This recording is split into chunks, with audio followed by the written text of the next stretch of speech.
If you think your power bills are going up, you're right, and you'd better get used to it. A report commissioned by the federal government is warning of a 30% jump in household bills by 2013.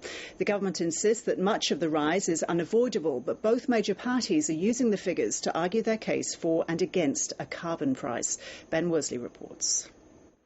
No one is denying what's happening to power bills. No one wants these increases. We understand they're hurting ordinary people from a cost of living point of view. Just how much is becoming clearer. The government's energy advisory body predicts household bills will be 30% higher in 2 years compared to 2010, and the reasons are many. Much of the increase will flow from massive upgrades to distribution infrastructure. Wholesale costs, including rising gas prices, play a part, so too do increased retail costs. 11% of the hike is blamed on government's renewable energy schemes. Families, pensioners, Australians simply can't afford these increased cost of living pressures. Well, the alternative is if you actually don't have these investments, the whole electricity grid falls apart, and in essence we don't have energy security and we don't have people gainfully employed.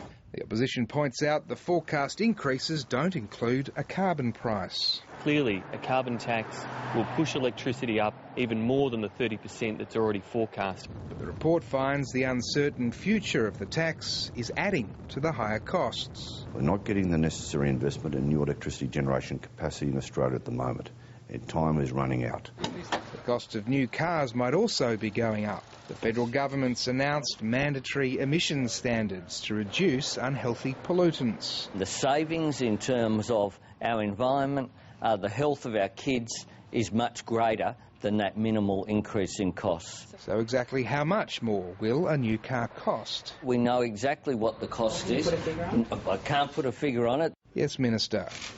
The cost, he says, will be set by the market. Ben Worsley, ABC News.